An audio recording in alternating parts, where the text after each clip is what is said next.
नमस्कार, मी प्रतिभा चंद्रन आणि नवराष्ट्राच्या सत्ताकारण या विशेष कार्यक्रमात आपल्या सगळ्यांचं मनःपूर्वक स्वागत. महाराष्ट्राच्या विधानसभेचं अधिवेशन जे आहे ते नागपूरमध्ये हिवाळी अधिवेशन सुरू आहे आणि आपण बघताय की अनेक घटना घडामोडी चर्चेमध्ये आहेत. जो प्रामुख्याने चर्चेमध्ये मुद्दा येतोय तो अर्थातच सदनाबाहेर घडतोय. छगन भुजबळ जे एक भाजीवाला ते एक अतिशय यशस्वी उद्योजक आणि राजकारणामध्ये सुद्धा एक अतिशय यशस्वी प्रभावी राजकारणी अशी म्हणून ज्यांची प्रतिमा आहे त्यांच्याबद्दलची चर्चा जी सदनाच्या बाहेर गाजते सदनामध्ये सुद्धा गाजते. कारण छगन भुजबळ नाराज आहेत का? नाराज आहेत हे त्यांनी उघडपणे सांगितलेलं आहे. जहा नाही चैना वहा नाही रहना, अर्थातच असं त्यांनी सांगितलेलं आहे. माझ्यासोबत आमचे नवभारतचे समूह संपादक संजयजी तिवारी सर आणि माझे वरिष्ठ सहकारी अनिकेतजी जोशी दोघंही या चर्चेमध्ये सहभागी आहेत. संजयजी, पहिल्यांदा आपल्याला विचारेन की भुजबळ साहेबांचा एक अतिशय विस्मयकारक असा राजकीय प्रवास आहे, वैयक्तिक प्रवास आहे आणि समता परिषदेच्या माध्यमातून ते ज्या ज्या पक्षामध्ये होते त्या माध्यमातून ते नेहमीच एक प्रभावी नेते राहिलेले आहेत, ताकदवर नेते राहिलेले आहेत. आत्ता जे चालू आहे, काय सांगाल तुम्ही की त्यांचा प्रवास आणि आत्ता या वळणावर त्यांना ह्या सगळ्या गोष्टींबद्दल बोलावं लागतंय? एकदम प्रतिभा मॅडम, तुम्ही एकदम खूप छानरित्या त्यांचं वर्णन असं केलं आहे की छगन भुजबळ म्हणजे महाराष्ट्राच्या मागच्या एक 6 दशकांच्या राजकारणात जेवढे काही मोठे बलशाली म्हणजे ज्याला आपण बाहुबली होय. असे जे नेत्यांमध्ये त्यांची जर आपण त्यांना समाविष्ट करू तर ते काही वावगं ठरणार नाही. छगन भुजबळ साहेबांना ह्या वयात किंवा आत्ताच्या घडीमध्ये हे सगळं बोलावं लागते, करावं लागते. याला यालाच मला वाटतं राजकारणाची ही खरोखरी डेफिनेशन आहे. आणि जेव्हा भुजबळ साहेबांच्या राजकारणाच्या कारकिर्दीबद्दल आपण बोलू तेव्हा जसं तुम्ही सांगितलं त्यांच्या व्यक्तिगत जीवनाबद्दल की एक सब्जीवाला पासून तर एक यशस्वी उद्योजक पर्यंत, तर ते स्वतःही कधी कधी स्वतःला भुजबळ न म्हणता ते आर्मस्ट्रॉंग म्हणताय. तर मला असं वाटतं की महाराष्ट्राचा राजकारणचा सगळ्यात मोठ्या आर्मस्ट्रॉंग मध्ये त्यांचा नंबर कदाचित पहिला किंवा दुसरा असेल आत्ताही. आता जे काही आता 2 दिवसापासून 3 दिवसापासून समजा किंवा मंत्रिमंडळाच्या विस्तारापासून जे सगळं घडत चाललं आहे आणि त्यांनी उघडपणे जे काही आता बोलून दाखवले आहे, जे त्यांची खंत बोलून दाखवली आहे, ती खंत 1-2 दिवसाची नाही आहे. मला असं वाटतंय की एक 2017-18 पासून जेव्हापासून महाराष्ट्राच्या राजकारणात जातीपातीचा जेव्हा खूप काही असा एक त्याला विषम प्रयोग म्हणायचा आणि त्या विषला मी वेगळं करतो, त्या विषम प्रयोगाला मी विषला एक हे करतो आणि ज्या कोणत्याही कारणाने आपण आपले सगळे मराठा समाज बांधवांना हे सगळं आंदोलन करावं लागलं आणि हे सगळं लागलं ते सगळ्या वेगवेगळ्या ऍस्पेक्ट्स आहेत आजच्या घटनेसाठी, आजच्या भुजबळांचाही हे सगळं जे होत आहे ते याच्यासाठी. 2017-18 पासून हे सगळं जे मराठा समाजांचं हे सगळं चाललं आणि नंतर समाजाचा जो आंदोलन होता तो राजनीतीमुळे किंवा राजनेत्यांमुळे तो कुठेतरी भरकटला आणि मग ते इंडिव्हिज्युअल टार्गेटिंग सुरू झालं आणि एक वेळ अशी आली की तो आंदोलन मराठा वर्सेस भुजबळ, म्हणजे मी जरांगे वर्सेस भुजबळ म्हणत नाही, ते मराठा वर्सेस भुजबळ झाला आणि अचानक भुजबळ साहेबांना एक हे करावं लागलं की त्यांना एक विलन ठरवण्याचा कुठेतरी प्रयत्न झाला.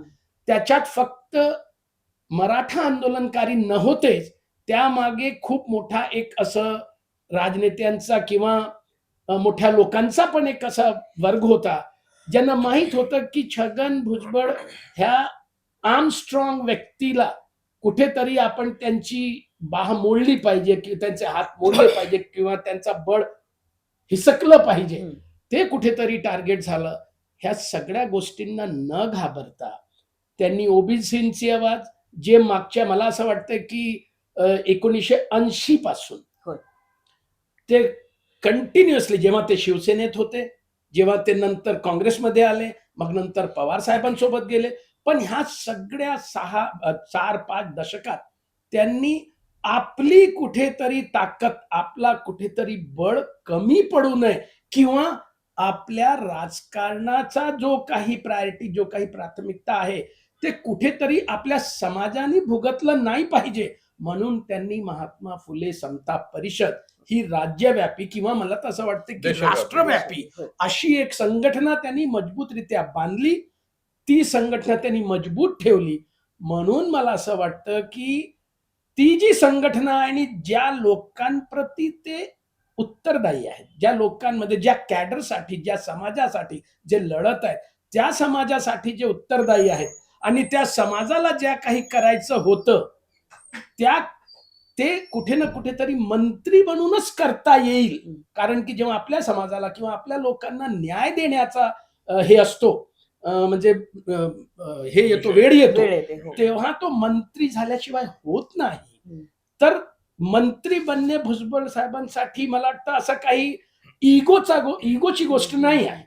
मंत्री त्यांना जे काही समाज बदलण्यासाठी किंवा आपल्या समाजाला परत देण्यासाठी जे एक अवसर आहे, त्याला एक आपण वेळ म्हणू, त्या वेळेसाठी त्यांनी हे सगळं केलं आहे.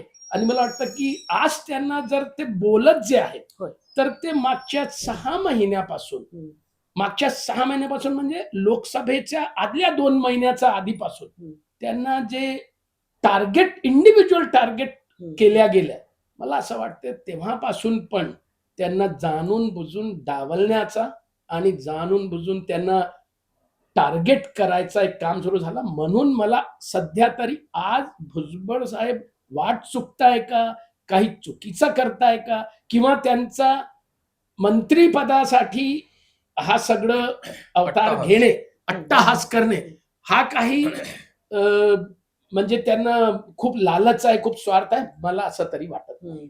आणि की जी आपण भुजबळांचा जर प्रवास बघितला तर 2-3 गोष्टी म्हणजे आत्ताच्या संदर्भामध्ये विचार करायचा झाला तर त्यांनी थेट सांगितलेलं आहे की जरांगेंना थेट शिंगावर घेतलं हो. आणि एकीकडे आपण लोकसभेचे जे निकाल लागले त्यामध्ये जरांगे फॅक्टर किंवा मराठा आरक्षणाचा मुद्दा कसा एक वन ऑफ द फॅक्टर होता हे आपण पाहिलं.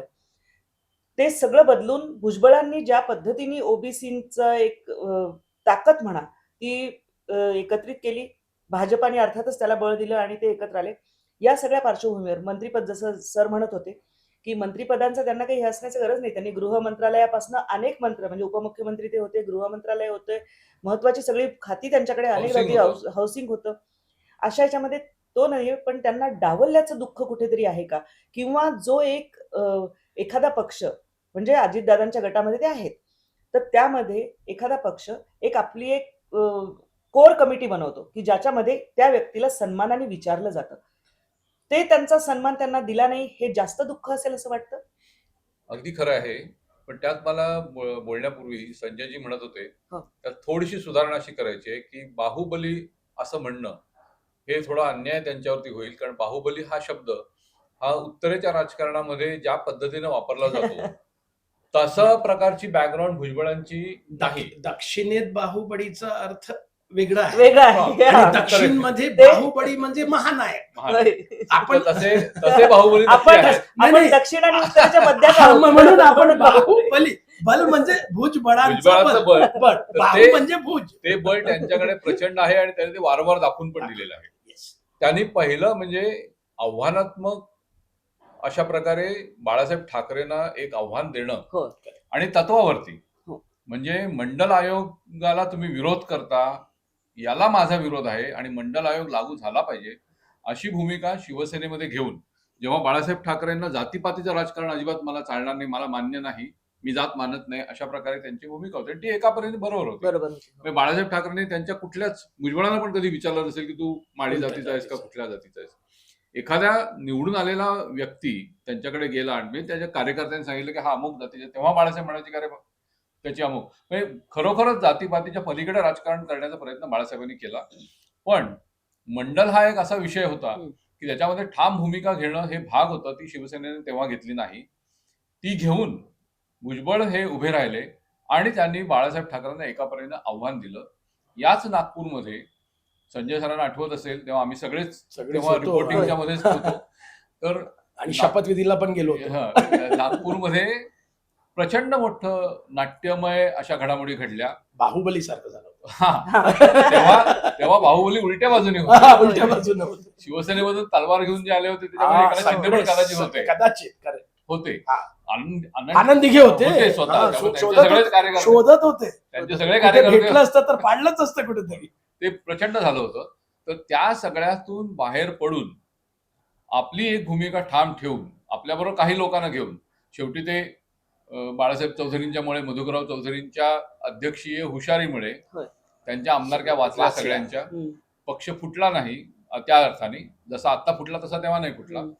पण ते एक प्रचंड मोठं धाडस म्हणा किंवा आपल्या तत्वासाठी उभं राहण्याची एक तात्विक निष्ठा बरोबर. ही भुजबळांच्याकडे प्रचंड आहे. तोच त्यांचा खरा म्हणजे ज्याला ताकद आपण आहे. स्ट्रॉंग हा. म्हणजे त्यांचा जो खरा बळ खरा बळ तिथे आहे बरोबर. त्यांचं. ती भूमिका त्यांनी कधी सोडली नाही. म्हणजे हे आपल्याला त्यांना मान्यच करावं लागेल. आता देखील ते जे उभे राहिले की माझ्या आधी ओबीसी समाजातल्या लोकांची घरं जाळायला तुम्ही निघाला आहात, हम्म. म्हणून मी मराठ्यांच्या विरुद्ध भूमिका घेतो. मराठ्यांना आरक्षण देऊ नये असं माझं म्हणणं नाही. कधीच बोलत. मराठ्यांना आरक्षण द्यावं पण आमच्यात देऊ नका, बरोबर. ही भूमिका घेणारा पहिला महाराष्ट्राला आणि नेता एकमेव. होता. आणि जरांगे पाटलांना तो धक्का होता. हम्म. कारण जरांगे पाटलांनी अशी भूमिका घेतली की मी ओबीसी मधून आरक्षण घेतो, मी जे आम्ही ओबीसी आहोत हम्म. असं त्यांचं जे म्हणणं होतं. तर ते खोडून काढणारे भुजबळ पहिले होते. त्याचप्रमाणे जरांगेंच्या सांगण्यावरून एकनाथ शिंदेच्या सरकारने ज्या पद्धतीने सर्वे सुरू केले, ज्या पद्धतीने सरकारी यंत्रणा वापरल्या, तेव्हाच पहिला विरोध त्याला भुजबळांनी केला होता. जरांगेंचं आंदोलन थांबवण्यासाठी एकनाथ शिंदेनी त्यांना वाशीमध्ये एक GR काढून दिला. हम्म. तो GR देखील कसा बरोबर नाही किंवा तो कायदा बदल नाहीये. कायदा बदलण्यासाठीची प्रक्रिया, पहिली प्रक्रिया म्हणजे लोकांच्या हरकती आणि हे मागवणं हे आहे, हे सांगणारे भुजबळ पहिले होते जाहीरपणाने. आणि त्यांनी अशी भूमिका घेतली की माझ्या समाजाचे लोक हे तुम्हाला या GR ला विरोध करतील, त्याप्रमाणे सरकारकडे 1.5 लाख हरकती दाखल झाल्या. त्याचा निर्णय आजही होऊ शकलेला नाही, अजूनपर्यंत झालेला नाही. तो GR तसाच लटकलेला आहे. म्हणजे एक खरे भूमिका घेऊन उभं राहणं हे भुजबळांकडे होतं. कदाचित ते त्यांच्या पक्षाला आणि भाजपला देखील त्या काळात अडचणीचं ठरत होतं. लोकसभा निवडणूक म्हणजे भुजबळ हे बोलण्यामध्ये वस्ताद आहेत, ते होय. आपण सगळ्यांनी बघतोच. म्हणजे होय. विधानसभेत असेल किंवा बाहेर असेल, त्यांच्या भाषणाचा प्रभाव प्रचंड पडतो लोकांवर.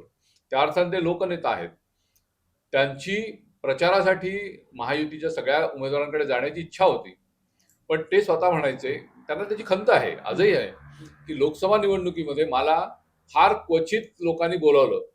कारण त्यांना अशी भीती वाटत होती की भुजबळ आला तर आपल्या भागातले मराठे समाज नाराज होईल आणि आपल्याला कुठेतरी त्यात नुकसान होईल. हम्म. हे टाळण्यासाठी भुजबळ म्हणाले ठीक आहे, मला त्यांची भूमिका ठीक आहे, मी बाजूला राहतो. अशा प्रकारे ते बाजूला राहिले. त्यानंतर त्यांनी स्वतः लोकसभा निवडणूक लढवण्याची तयारी केली होती, त्यांची होय. इच्छा होती. परंतु शेवटी एकनाथ शिंदे विरुद्ध राष्ट्रवादी, ज्यांच्यामध्ये भाजप, हम्म. या सगळ्या संघर्षामध्ये त्यांना ते तिकीट मिळू शकलं नाही. अखेरपर्यंत त्यांच्या म्हणजे नाशिकची लोकसभेची उमेदवारी कोण लढवणार हे महायुतीला शेवटपर्यंत ठरवता आलं नाही. ज्या त्यांच्या लोकसभेला अनेक ज्या चुका झाल्या महाराष्ट्र संदर्भामध्ये, त्याच्यात ही एक मोठी ही एक चूक मोठी होती. चूक आहे. त्याचा फटका महायुतीला पण बसला, भुजबळांनाही ते जाणवलं. आणि ते आता जे जे घडतंय हम्म. याची सुद्धा सुरुवात ही कदाचित तेव्हापासून, जसं संजय सर सांगत होते, त्या पूर्वीपासून ती जे बाजूला होण्याची प्रक्रिया किंवा त्यांना बाजूला करण्याची ठेवण्याची. प्रक्रिया, बाजूला काढण्याचं. वगळण्याची प्रक्रिया ही तेव्हापासून सुरू झाली. आता देखील प्रत्येक पक्षाची कोर कमिटी असते, हो. त्याच्यामध्ये 4-5 लोक असतात आणि ते प्रमुख निर्णय करतात. बरं. जसं भाजपमध्ये जवळपास 11 लोक. देवेंद्र बरोबर 11 लोकांची कमिटी आहे. पूर्वी 14च्या निवडणुकीच्या आधी 5 लोकांची 5 लोकांची समिती होती कमिटी व्हायची. आणि देवेंद्र हे प्रदेश अध्यक्ष होते. तशा प्रकारे राष्ट्रवादी काँग्रेसमध्ये अजित पवारांच्या बरोबर त्यांना सल्ला देण्यासाठी म्हणून जी समिती आहे, त्याच्यामध्ये सुनील तटकरे आणि प्रफुल्ल पटेल याच्या पलीकडे तिसरं नाव नाही. भुजबळांची अपेक्षा होतं, होतं. पण त्यांना कधीच बोलावलं बोलवलं नाही नाही बैठकीला. त्यांना कधी. त्यांना तिकीट वाटपामध्ये बोलवलं नाही. हम्म. त्यांच्या बोलून नाशिक दाखवलं. जिल्ह्यामध्ये कोणाला तिकीट द्यावं, कोणी कुठली जागा लढवी याच्यासाठी त्यांचा सल्ला घेतला नाही. म्हणजे ह्या सगळ्या गोष्टी एक एक, ज्याला आपण म्हणतो की उंटावरची शेवटची काडी, हम्म. त्याप्रमाणे त्यांना मंत्री- शपथविधीचं निमंत्रण न न येणं, येणं ते आहे. हा एक भाग आहे. गणेश नाईकांनी कालच एक गमतीशीर गोष्ट सांगितली. ते सगळे काही मंत्री म्हणजे संभाव्य मंत्री, हम्म. आता तेव्हाचे आमदार हे नागपूरला येण्यासाठी निघाले. चार्टर फ्लाईट होतं 26 लोकांचं. गणेश नाईकांचे कुठल्या तरी उद्योगपती मित्राचं असावं. हम्म. ते गृहस्थही त्या फ्लाईटमध्ये होते आणि सुरेश खाडे, भुजबळ हम्म. आणि असे लोक तिथे बसलेले होते. तेव्हा गणेश नाईक त्यांना म्हणाले की हे तिघही, त्या उद्योगपतीला म्हणाले की हे तिघही पुढचे मंत्री आहेत, उद्या हे शपथ घेणार आहेत. हम्म. आणि नेमकं उलट झालं की ते खाडे, त्या भुजबळ, तिघांना- गणेश नाईकांनी एकट्याने शपथ घेतली. होय. असा एक किस्सा आता आता ताजा घडला. ताजा म्हणजे आहे. कुणालाच अपेक्षा नव्हती. म्हणजे होय. त्यांच्या अशा प्रकारे- सहकार्यांना अपेक्षा नव्हती, मंत्रिमंडळाच्या सहकार्यांना अपेक्षा नव्हती, कुणा पत्रकारांनी अपेक्षा नव्हती की भुजबळ वगळले जातील, पण ते वगळले गेले. त्याच्यामागे काय राजकारण झालं, काय झालं, हम्म. हा एक मोठा चर्चेचा विषय आहे. त्याची आपण तर आपण हवं त्याचा आपण केला पाहिजे, कारण तुम्ही दोघांचा अनुभव आणि तुम्ही दोघांनी जे कव्हर केले, मी त्याच्यानंतर काही वर्षानंतर पत्रकारितेमध्ये आले, पण भुजबळांनी किस्से सांगितले होते की जेव्हा ते शिवसेनेतनं बाहेर पडले तेव्हा दाढी वाढवून, फेटा बांधून, कसे लपत छपत सगळं अज्ञातवासामध्ये ते गेले. आणि अगदी आणि पण त्यातूनही ते उभे राहिले. पण भुजबळांचा एक संघर्ष हे जरी झाला तर पवार काँग्रेसमध्ये होते, नंतर पवार साहेब बाहेर पडले 99 मध्ये, ते पण भुजबळ बाहेर पडले, प्रदेशाध्यक्ष होते ते राष्ट्रवादीचे, आणि त्यांनी पक्ष वाढवण्यासाठी सुद्धा त्यांचा परंतु समता परिषद जेव्हा स्थापन झाली तेव्हा त्यांचा एक स्वतंत्र सुभा निर्माण होईल अशी भीती संजय सर वाटली का पवार कंपनीना, आणि कुठेतरी त्यातून अस्वस्थता त्यांच्यामध्ये तेव्हापासून सुरू झाली का थोडी? मला असं वाटतंय की महाराष्ट्राच्या राजकारणाचे सगळ्यात मोठे नेते म्हणजे सध्या शरद पवार साहेब. पवार साहेबांना मला असं खूप नेहमी वाटते की त्यांना माहीत असते किंवा त्यांना माहिती आहे की कोणता माणूस कुठपर्यंत जाऊ शकते, कुठपर्यंत त्याची बौद्धिक, शारीरिक, मानसिक ऐपत आहे. त्यांना सगळं काही, मला वाटतं अनिकेत सर पण मला दुजोरा देतील की पवार साहेबांना जेवढं हे सगळं समजते किंवा आधीपासून समजत आलाय तेव्हा त्यांना हे सगळं माहित होतं. एक गोष्ट आपण खूप लक्षात आली पाहिजे, पवार साहेबांनी ज्या ज्या लोकांना आपल्यासाठी उभं केलं त्यापैकी एक मजबूत नेतृत्व म्हणजे छगन भुजबळ. त्यांनी स्वतःला बारामती किंवा Baramati and around, Pune and around Baramati, आणि दरवेळेस वेगवेगळे म्हणजे क्षेत्रामध्ये वेगवेगळे लोक, ज्याला आपण छत्रप म्हणतो, असे छत्रप त्यांनी स्वतःकडे ठेवलं. ते छत्रप ठेवताना त्यांना ही माहिती होती पवार साहेबांना की याचा एक स्वतःचा साम्राज्य आहे. आणि छगन भुजबळ साहेबांबद्दल तर त्यांना आणखीन माहिती होतं, कारण की पवार साहेबांना मी जे बघितलेलं आहे, मला वाटतं कदाचित अनिकेत सर त्यावर आणखीन प्रकाश टाकतील, की पवार साहेबांना माहिती होतं की दिल्लीमध्ये जर तुम्हाला खूप पॉवरफुल व्हायचं असेल तर तुमच्याकडे तुमच्या मूळ गावी खूप पॉवरफुल लीडर्स हवे असतील, आणि त्या अनुषंगाने पवार साहेबांनी आपली कारकीर्द सगळी ठेवली. छगन भुजबळ साहेब त्यापैकी एक नेते होते, त्यांना सगळं माहिती होतं. ते नेहमी बाळासाहेबांना सोडल्यानंतर, म्हणजे नागपूरचा जो महानाट्य झाला ते महानाट्यानंतर त्यांनी पवार साहेबांनाच जे काही दैवत म्हणा किंवा राजकारणातील आपले आद्य गुरु म्हणा, भुजबळ साहेबांनी त्यांना मानलं, त्यांनी ते भोगलं. म्हणजे 93 to 95 त्यांनी कदाचित मंत्री होऊनही अज्ञातवास भोगलं, म्हणजे घाबरून त्यांनी एक हे केलं. 95 ला ते निवडणूक हरले. बाळासाहेबांनी जेव्हा नांदगावकरांनी त्यांना निवडून, म्हणजे बाळासाहेबांनी त्यांना जायंट किलर झाले. आणि मग ते 4 वर्षानंतर, मग जेव्हा पवार साहेबांनी 99 ला इथे, म्हणजे 98-99 ला जेव्हा काँग्रेस सोडली, त्यांनी एका मिनिटात, मला वाटतं की जे पहिले 2-3 लोक असतील ते 2-3 लोकांमध्ये मला वाटतं पहिलं माणूस छगन भुजबळ होते.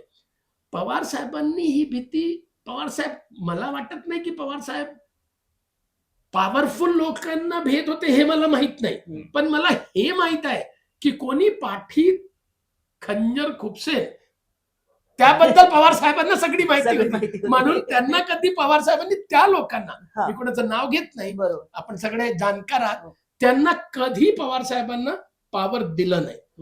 म्हणून काय झालं, भुजबळ साहेबांना प्रदेशाध्यक्ष करण्याची वेळ आली, किंवा का दिलं त्यांना प्रदेशाध्यक्ष? पवार साहेबांना माहिती होती पवार साहेबांचा जे काही क्लाउट होतं ते पश्चिम महाराष्ट्र पर्यंत होतं, थोडाफार मुंबईत होतं. पण एक असा माणूस, एक असा नेतृत्व ज्याच्या आकर्षण किंवा ज्याचा बोलण्याचा प्रभाव ऐकण्यासाठी उभं असलेले लोक, किंवा समता परिषदेमुळे विदर्भातील किशोर कनेरे म्हणा, किंवा नाशिकला तर त्यांचं गावच आहे, पण पॅन महाराष्ट्र म्हणजे मी विदर्भाचे त्यांचे असे 50 असे कार्यकर्त्यांचं नाव घेऊ शकतो, जे जिथे साहेब असतील म्हणजे भुजबळ साहेब तिथे मी, कारण की माझा गाव म्हणजे भुजबळ साहेब, म्हणजे असे लोक त्यांनी करून ठेवले होते. आणि जी समता परिषदेची ताकद होती त्या ताकदीमुळे कदाचित एनसीपीला बरे दिवस किंवा सुगीचे दिवस 99 आणि 99च्या नंतर आले. म्हणजे एकटे पवार साहेबांमुळे हे सगळं झालं नाही, ते भुजबळ साहेबांचा आणि भुजबळ साहेब सारखे वळसे पाटील म्हणा किंवा जे काही सिनियर लोक त्या काळात पवार साहेबांसोबत होते, तटकरे सगळे काही, तटकरे साहेब तर मग नंतर आले, पण पिचड असतील मला स्वरूप सिंग नाईक पण पिचड हे नंतर पहिले नाही, पहिले आले, पहिले विधानसभेत विरोधी पक्ष नेता आणि परिषदेमध्ये छगन भुजबळ, हे दोघं पहिले आले. आणि विजयसिंग मोहिते, हे सगळे जयंत पाटील उशिरा आले, हे सगळे पॉवर बघून येणारे जे काही पश्चिम महाराष्ट्रातले बरेच काही पॉवरफुल लोक आहेत, जे सगळ्यांना पॉवर FOOL करतात म्हणजे पॉवरनी फुल करतात, असे जे पॉवरफुल लोक होते ते पवार साहेबांकडे नंतर आले. पण भुजबळ साहेबांनी कधी निघलं, त्यांचा एक पहिल्या दिवशीपासून त्यांचे दैवत, मला असं वाटतं की आजही जर त्यांना कोणी सांगितलं की छाती फाडो, तर कदाचित हनुमानासारखा त्यांच्याकडे पवार साहेबच दिसतील आणि बाळासाहेब ठाकरे. करेक्ट, बिलकुल. Aniket sir, thank you very much. म्हणजे कदाचित दोनच दिसतील, ते राम लक्ष्मण, आता आपण त्यांना नाव घेऊ शकत नाही, पण इकडे बाळासाहेब असतील तर इकडे हे असतील.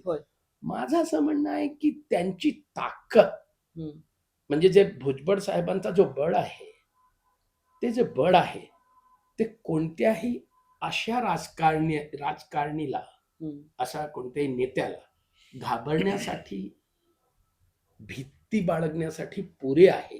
कारण की तो एकटा असा अजित पवार साहेबांच्या पक्षात आहे ज्याचा पॅन महाराष्ट्र, प्रत्येक गावोगावी जर शोधायला निघाला तर एक फॉलोअर कमीत कमी भेटेलच. म्हणून भुजबळ साहेबांना कोण निपटवू शकते, त्यासाठी बाहेरचे लोक लागत नाही. मंत्री नको करा, निपटले, असं कुठेतरी मला वाटतं गेम झाला असावा. त्यांनी स्वतः काल म्हणाले, आदरणीय मुख्यमंत्री देवेंद्र फडणवीस मला मंत्री करायला तयार होते, आता माझ्या पक्षाला कोणी विरोध केला ते मला शोधावं लागेल. मला वाटतं ही शोध कदाचित ते आता घेणार, कारण त्यांची भूमिका जे दिसत आहे आता ते शोध घेतल्याचे, कारण की तो भुजबळ आहे. मला आणखीन एक किस्सा आठवतो, त्यांनीच सांगितलं आहे आणि आपण सगळं बघितलं आहे, कदाचित तुम्ही पण बघितलं असाल. बाळासाहेबांना जेव्हा अटक करायची होती तेव्हा अटक कोण करणार, म्हणजे बाळासाहेबी आता दैवत सारखे झाले मला वाटतं, ठीक आहे, आणि त्यांच्या तर आहेतच, मला वाटतं त्या काळात ही दैवतच होते ते त्यांचे. पण आपल्या दैवताला अटक करून घेण्या इतकं धाडस, ते पण जुन्या प्रकरणात, आणि ते जुन्या म्हणजे असा प्रकरण ज्याच्यात काही घेणं देणं म्हणजे घेणं देणं म्हणजे ठीक आहे, ते टाळलं असतं, नाही टाळलंही असतं कोणी त्यानं, पण ते धाडस जर कोणी दाखवत असेल अशा बळाचा माणूस म्हणजे छगन भुजबळ. म्हणून त्याला डावलण्यात आलं, डावलण्यात आलं, किंवा त्याच्यापासून आम्हाला छुटकारा हवी आहे, कारण की पुढचे 4-4.5 वर्ष आता त्याची आम्हाला गरज नाही, असा कुठेतरी गेम झालाय का? मला असं वाटतं की हा कुठेतरी विषय आहे ह्या सगळ्या. अनिकेतजी, पण हे अजितदादांना जड जाईल त्यांच्या पक्षाला आणि त्यांना, कारण आता बघा की नाशिकमध्ये त्यांच्या समर्थनार्थ लोक रस्त्यावर उतरायला लागलेले आहेत एकंदर. आणि सगळीकडे आता नागपूरमध्ये सगळेजण पण. नागपूरमध्ये असो, सगळे महाराष्ट्रामध्ये बऱ्याच ठिकाणी हे लोन पसरलेलं आहे आणि ते वाढत जाईल जर वेळेमध्ये हे केलं नाही तर. त्यामुळे आता राष्ट्रवादीचे सगळे वरिष्ठ नेते नाशिकमध्ये जाऊन किंवा भुजबळ साहेबांना भेटतील आणि हा डॅमेज कंट्रोल ज्याला म्हणता येईल ते करायचा प्रयत्न होईल आता, कारण त्यांना पर्याय दिसत नाहीये. असा प्रयत्न त्यांचा नक्की सुरू झालेला आहे. 2 दिवस किंवा 1.5 दिवस होय. अजित पवार हे जे नॉट रिचेबल होते हा ते त्याच मागे होते. जेव्हा भुजबळांना मंत्री केलं नाही आणि ते चिडलेत असं कळलं, तेव्हा रॅडिसन ब्ल्यू हॉटेलमध्ये ते थांबले होते भुजबळ. त्यांना भेटण्यासाठी अजितदादांचा खास एक उद्योगपती माणूस हनुमान त्यांचा हनुमान हात याला तिकडे पाठवला, पण ते भुजबळांनी ऐकलं नाही, ते निघून गेले. त्यांना राज्यसभा आम्ही देऊ अशा प्रकारे ते सांगण्यात येत होतं, परंतु त्याला त्यांनी नकार दिला. आता त्यांना कदाचित म्हणजे केंद्रीय मंत्रीपद किंवा एखाद्या राज्याचं राज्यपाल पद अशा प्रकारची ऑफर देण्याचा राष्ट्रवादीचा प्रयत्न आहे, परंतु ते त्यांना एकट्याला करता येणं शक्य नाहीये, त्यांच्या हातात नाहीये. त्याला जर मोदी आणि शहानी जर मान्यता दिली तर ती गोष्ट होऊ शकते, ती पण होईल याची कुठली खात्री या क्षणी कोणी देऊ शकत नाही. भुजबळ यांच्या संदर्भात आपण आता मगाशी चर्चा करत होतो. शरद पवारांचे ते कसे, खरं म्हणजे भुजबळांनी हा पक्ष उभा केला असं माझं स्पष्ट मत आहे. बिलकुल बरोबर. बिलकुल करेक्ट. त्यांचा तेव्हा ते B3 नावाचा बंगला हा. त्यांचा होता.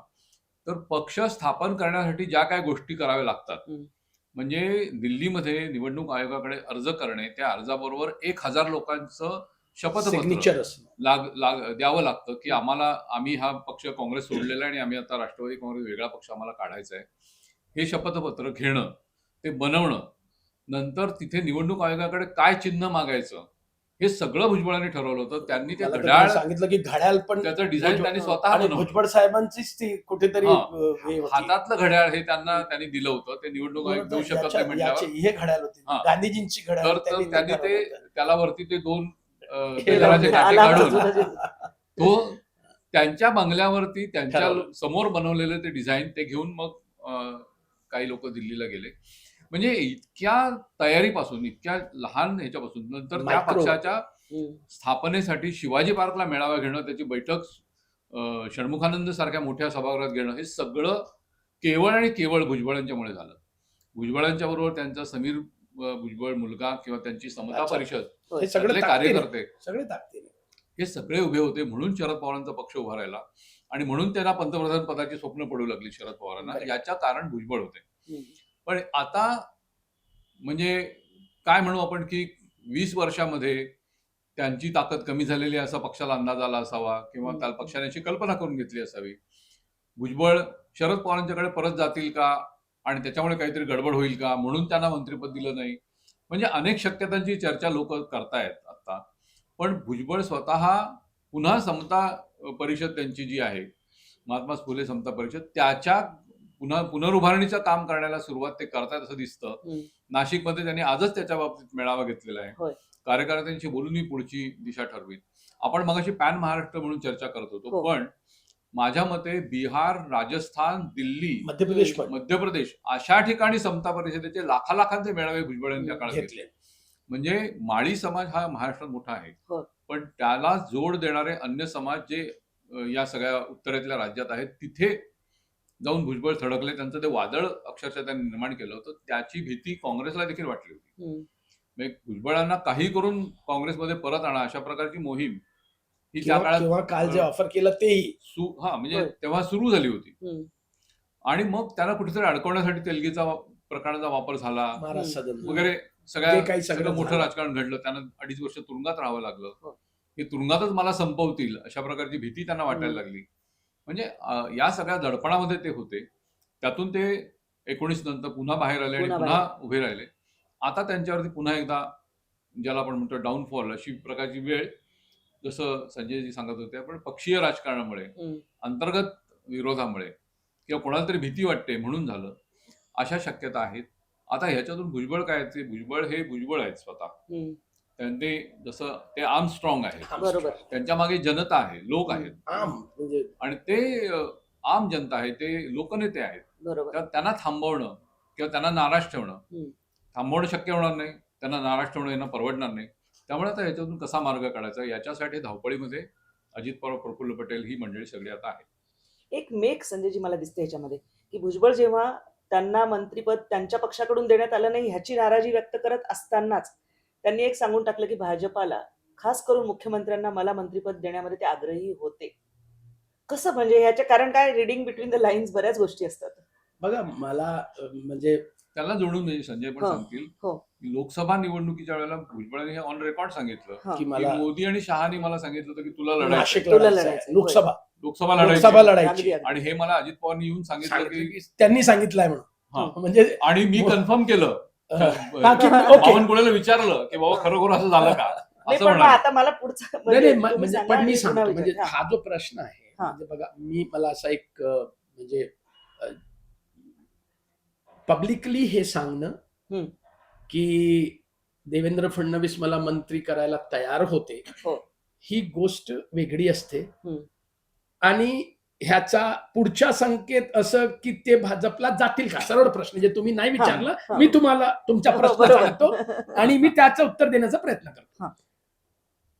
मला असं जे मला थोडाफार राजकारण समजते, मला माहिती आहे की ते कधी भाजपला नाही जाणार. हम्म. कारण की आता राजकारणात असं भविष्यवाणी करणे एखाद्या ज्योतिषीला जमत असेल, पण मी ज्योतिषी नाही. पण ते यासाठी की त्यांचा जो फेस आहे भुजबळांचा, त्यांचा जो व्यक्तिमत्व आहे, हम्म. तो व्यक्तिमत्व एक लढवय्या असे नेत्यांसारखा आहे. आणि मागच्या 10-15 वर्षात खासकर मला वाटतं आधी तेलगी स्कॅम मध्ये आणि नंतर महाराष्ट्र सदनच्या घोटाळ्यामध्ये ते कोणाविरोधात लढले, ती जी व्यवस्था होती लढण्यासाठी, ती व्यवस्था भाजप ओरिएंटेड व्यवस्था होती. आणि आता त्यांच्याकडे जाऊन बसणे, मला असं वाटतंय की त्यांच्या सोबत जाऊन बसण्याऐवजी आपण संघर्ष करत राहिलो आणि जर आपला काही झालं उद्धार तर ठीक, नाही तरी लोक कमीत कमी इतिहास तुम्हाला हे याच्यासाठी हे करणार नाही की अरे हा जेलमध्ये गेला, हे केलं ते केलं आणि नंतर हाही सरेंडर झाला. वॉशिंग मशीनला गेला. असं मला वाटत नाही की भुजबळ सारख्या व्यक्तीला, ज्याला आपण बाहेरून जेवढं काही त्यांच्या व्यक्तिमत्वाबद्दल आपल्याला माहिती आहे, ते कदाचित आपल्याबद्दल असं होऊ जाणार नाही. कारण की असे बरेचसे किस्से हवेत आहेत की कसं त्यांना महाराज सदनच्या घोटाळ्याच्या म्हणजे त्या काळात त्यांना अशा प्रलोभन देण्यात आलं की याचं नाव घ्या, त्याचं नाव घ्या, जे आता त्यांना डावडत आहेत त्यांचं नाव घ्या. अशा बऱ्याच ठिकाणी मला वाटतं की त्यांच्याकडे झालं आहे खूप काही. मला फक्त एकच माहिती असं वाटतंय की भुजबळांचा पॉवरच त्यांचा मोठा दुश्मन आहे. जे भुजबळांचा स्वतःचा जी ताकद आहे, भुजबळच्या नावात किंवा त्यांच्या मनात किंवा त्यांच्या व्यक्तित्वात किंवा जनाधार, तेच की तो जो पॉवर आहे तोच त्यांचा मोठा दुश्मन आहे.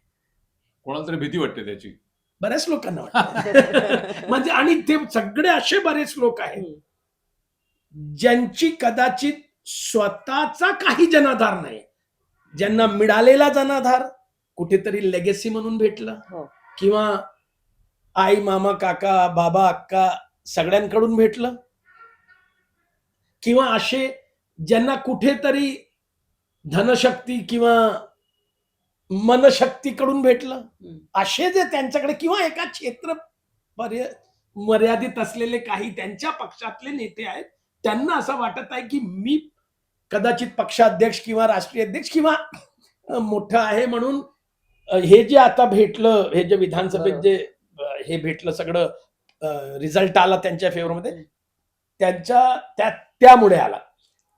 एकंदरीत एका कारणामध्ये कोणताही निवडणूक जिंकता येत नाही, कोणताही निवडणूक हारता येत नाही. निवडणूकचे परिणाम पॉझिटिव्ह करण्यासाठी पापड बेलावे लागते.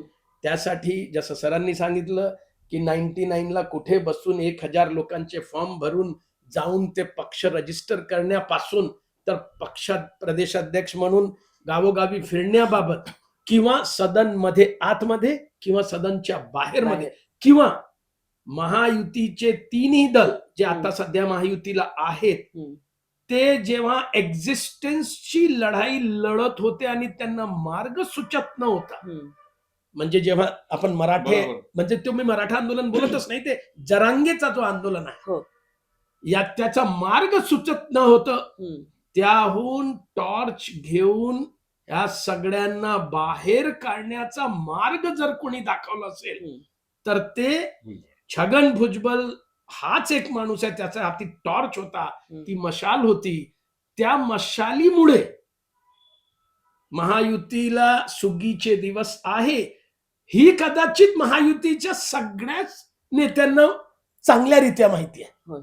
तर म्हणून त्यांना घाबरणारे लोक त्यांच्याच पक्षात आहे किंवा त्यांच्या बाकी महायुतीच्या घटक पक्षात आहे ते तर वेळ सांगेन.